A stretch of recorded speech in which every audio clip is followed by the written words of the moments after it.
ইরানই জিতে গেছে, এমন বিস্ফোরক মন্তব্য এসেছে ইসরায়েলের সাবেক শীর্ষ নিরাপত্তা প্রধানের মুখ থেকে। যে ইসরায়েল সবসময় নিজেদের সামরিক শ্রেষ্ঠত্বের কথা বলে এসেছে, সেই দেশের একজন অভিজ্ঞ নিরাপত্তা কৌশলবিদ এখন বলছেন এই সংঘাতে আসল সুবিধা নিতে পেরেছে তেহরান। তাহলে কি মধ্যপ্রাচ্যের শক্তির ভারসাম্য বদলে যাচ্ছে?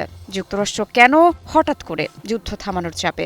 ইসরায়েল কি সত্যিই কৌশলগতভাবে কোণঠাসা হয়ে পড়েছে? আর সবচেয়ে বড় প্রশ্ন, ইরান কি মধ্যপ্রাচ্যে এখন আগের চেয়ে আরও শক্ত অবস্থানে? মধ্যপ্রাচ্যের উত্তপ্ত রাজনীতিতে এই মন্তব্য ইতোমধ্যেই তৈরি করেছে নতুন বিতর্ক। কারণ এটি শুধু একটি মতামত নয়, বরং ইসরায়েলের ভেতরকার উদ্বেগেরও ইঙ্গিত বলে মনে করছেন বিশ্লেষকরা। ইসরায়েলের সাবেক নিরাপত্তা প্রধান কেন বললেন ইরান জিতেছে? ইসরায়েলের সাবেক জাতীয় নিরাপত্তা উপদেষ্টা জিওরা আইল্যান্ডের সাম্প্রতিক মন্তব্য মধ্যপ্রাচ্যের ভূরাজনীতিতে নতুন আলোচনার জন্ম দিয়েছে। ইসরায়েলের চ্যানেল 12কে দেওয়া সাক্ষাৎকারে তিনি স্পষ্ট ভাষায় জানিয়েছেন, ইরান এই যুদ্ধে জিতেছে, হয়তো অল্প ব্যবধানে, কিন্তু এটি স্পষ্ট বিজয়।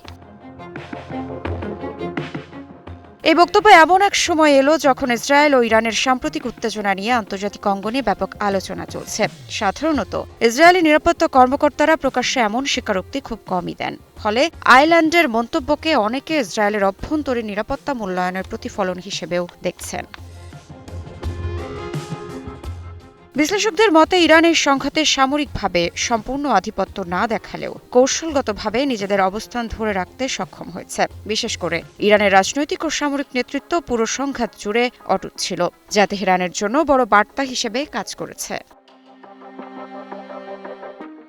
আইল্যান্ডের বক্তব্য অনুযায়ী যুক্তরাষ্ট্র বর্তমানে স্পষ্ট চাপের মধ্যে রয়েছে, কারণ ওয়াশিংটনের প্রধান লক্ষ্য এখন আর কেবল ইরানের পারমাণবিক কর্মসূচি ঠেকানো নয়, বরং দ্রুত সংঘাত নিয়ন্ত্রণে আনা। এতে বোঝা যাচ্ছে দীর্ঘমেয়াদী সংঘাতের ঝুঁকি যুক্তরাষ্ট্রকেও নতুন করে হিসাব কষতে বাধ্য করছে। বিশেষজ্ঞরা বলছেন, ইরান যদি এই পরিস্থিতিকে কূটনৈতিকভাবে কাজে লাগাতে পারে, তাহলে ভবিষ্যৎ আলোচনায় তারা আরও শক্ত অবস্থান নিতে পারবে। বিশেষ করে পারমাণবিক ইস্যু ও আঞ্চলিক প্রভাব বিস্তারের ক্ষেত্রে তেহরান নতুন সুবিধা পেতে পারে।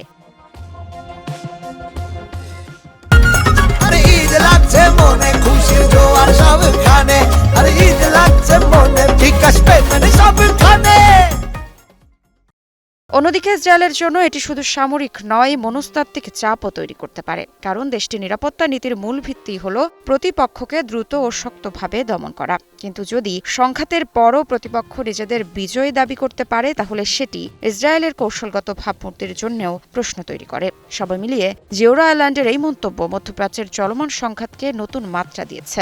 এখন দেখার বিষয়, এই পরিস্থিতি ভবিষ্যৎ কূটনীতি ও আঞ্চলিক শক্তির ভারসাম্যে কতটা প্রভাব ফেলে। মৃত্তিকা সিনহা বিশ্বাস, নিউজ 24।